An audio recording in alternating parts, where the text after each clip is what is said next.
Good evening. The government is under fire for sealing up the main public protest zone at its headquarters in Tamar. The head of radical protests is expected over the political reform fallout. Pro-democracy lawmakers have accused the government of adopting a siege mentality and being afraid of its own people. ATV's Arthur Okeala reports. The walls were already up when the sudden announcement was made this morning that the East Wing forecourt of the government's headquarters at Tamar will be closed until the end of August. According to the official statement, it's been decided after a review that it is necessary to enhance the overall capacity of the central government offices to withstand potential security threats to the building. A perimeter fence is being put up along Tim May Avenue and the boundary between the main square and Lejko headquarters to strengthen security at the East Wing, bringing it on par with the West Wing. Security measures at the second floor entrance from the elevated walkway are also being stepped up. The government cited the recent violence at the adjacent Lejko complex as justification for fortifying and restricting public access to the main area where protesters and petitioners gather. Last month, demonstrators tried to storm the building, where lawmakers were debating the government's funding request to start developing the Northeast New Territories. When the security fence is in place, the area will be closed to the general public from 11 p.m. to 6 a.m., but people with valid staff, Lejko, and media permits will have access. The problem is this goes against the door always open policy, which was the concept behind the design of the headquarters when it was built in 2011. Critics are accusing the government of adopting a siege mentality as it braces for more radical protests and trouble ahead.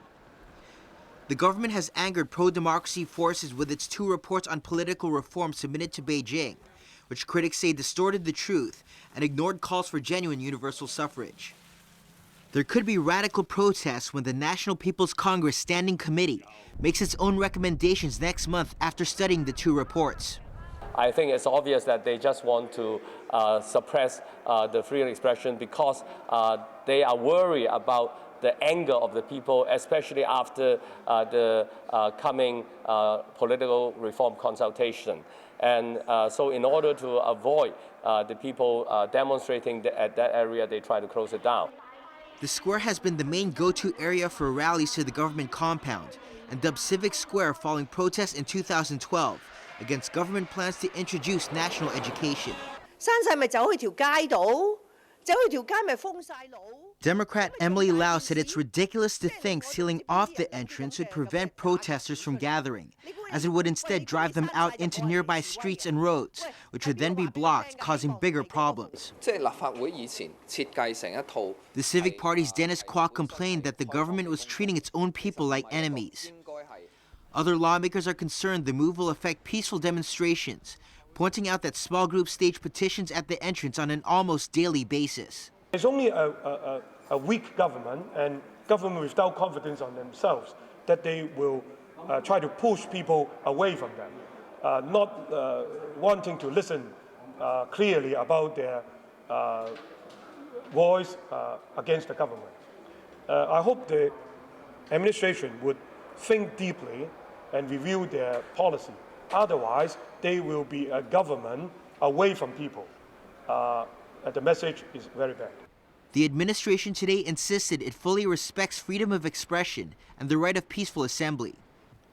After the fence is built, protesters can gather at the square during Sundays and public holidays, but this is subject to prior approval. Arthur Okeala, ATV News.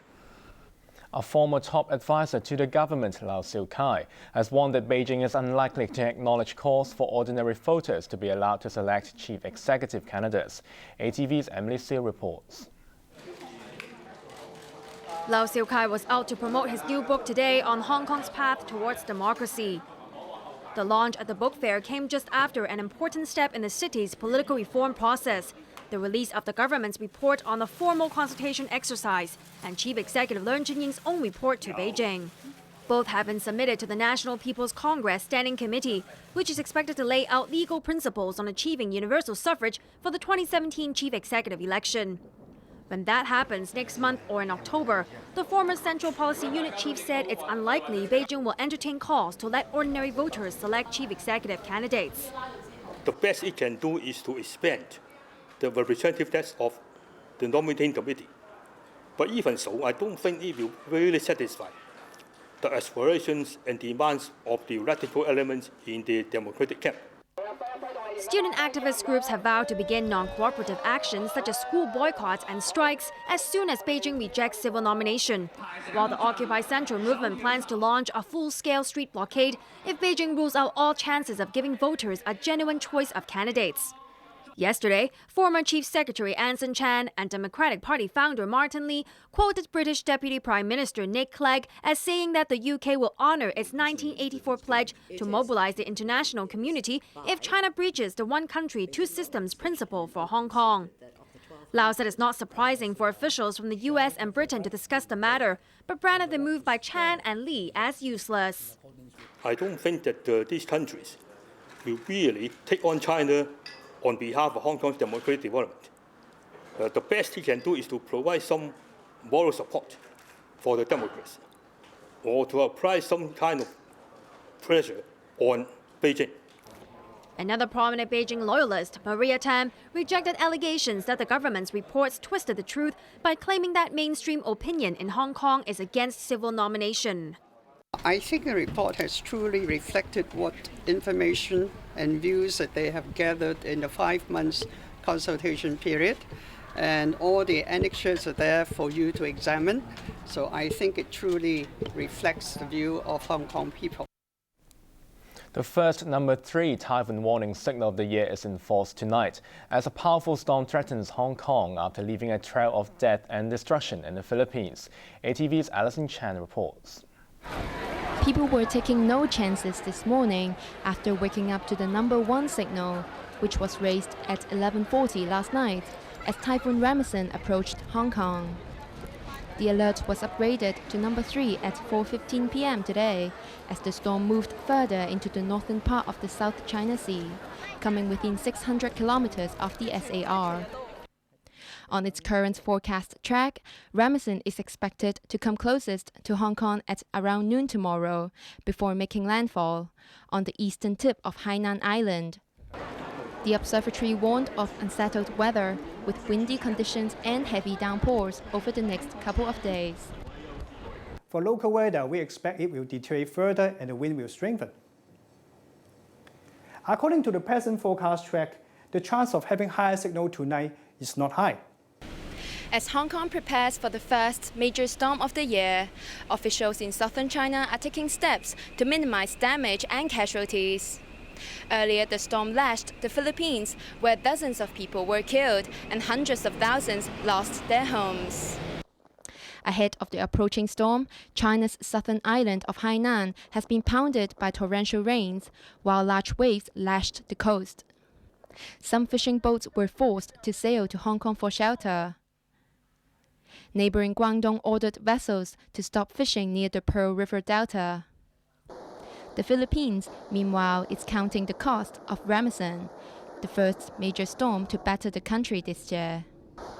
The death toll has climbed to at least 40, with a number of people reported missing. Alison Chan, ATV News. An environmental concern group has found that while there's been a slight drop in some air pollutants over the first half of the year, the regional air quality is getting worse. Analyzing data collected by the government over 10 years, the Clean Air Network today reported a slight improvement in nitrogen dioxide levels. This could be linked to some anti-pollution measures targeting vehicles. But ozone pollution is at its highest level in nearly a decade, indicating a worsening of regional air quality.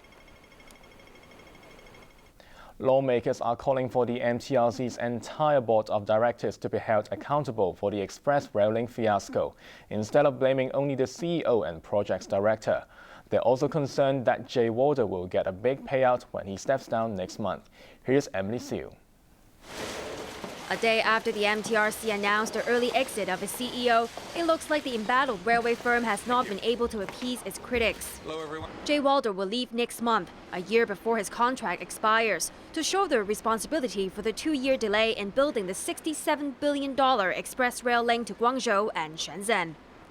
An investigation by the railway firm's board singled out Walder and projects director Chu Tai-chong for blame. But concerns have resurfaced that the board has ignored its own failings in allowing the fiasco, and there have been calls for Chairman Raymond to face the music as well. LegCo's Railway Subcommittee Chairman Michael Tian called for the entire board of directors to take responsibility and share the blame. Tian, a former KCRC boss himself, complained that the report released yesterday didn't go far enough to condemn those who should be held accountable. He wants the board to be reshuffled. Tian said the directors have to monitor all the company's projects and cannot hive off that responsibility to the management alone. What questions did board members raise? Asked Tian. Some of them don't even read all the documents carefully. They just sit there and do nothing. There are also concerns about the MTRC's refusal to reveal details of the payout to Walder, who earns around $8 million a year plus bonuses. The company must come out to explain to the public why we must offer a golden handshake to the CEO. The public demand them, especially the chairman, for an answer on that. To questioned the justification for Walder getting a golden handshake instead of being penalized financially for the costly project delay. The lawmaker also accused the MTRC board of making the Public Relations Department the scapegoat for publishing what it called exaggerated press releases on the delay. So you should not just put the blame or the major blame of the credibility crisis on the PR official. If the press release has the objective misleading effect, that misleading effect must be mandated by the technical director. Former government minister Freddie Ma, who chaired the investigation panel, took to the airwaves to defend the MTRC. Ma brushed aside allegations that the board had failed to do its job, but admitted there's room for improvement. The former minister went on to say that it's up to the board to decide whether there should be a reshuffle. Ma stressed all board members have extensive experience and asked the public to judge whether that's good enough. As for calls for Walder to face tougher punishment, such as a reduced payout, Ma said the CEO's reputation has already been dealt a huge blow, and the public can judge whether that's severe enough. The railway firm will start recruiting for Walder's replacement globally, and Deputy CEO Lincoln Leung is one of the candidates being considered. Overseas, a firefighting helicopter has crashed in South Korea, killing all 5 people on board and injuring a teenager on the ground. ATV's Ann Chang reports. Fire engines raced to a residential area in the South Korean city of Gwangju after a firefighting helicopter crashed to the ground this morning. All 5 people on board were killed as the aircraft burst into flames after going down 330 kilometers south of the capital, Seoul. A teenage girl who was waiting for a bus was slightly injured by debris from the chopper. The cause of the crash was not immediately known, but witnesses saw the helicopter spinning moments earlier before its deadly plunge. They believe the pilot was trying to land it on a spot without any people around. There's a school and apartment blocks just 10 meters from where the chopper came down. The helicopter was returning to its base after taking part in a search for people still missing after one of South Korea's worst maritime tragedies. More than 300 people, most of them children, died in mid-April when a ferry sank off the southwest coast of the country. 11 bodies have yet to be recovered. Today's tragedy takes to 7 the number of people killed in the search for those unaccounted for in the ferry disaster.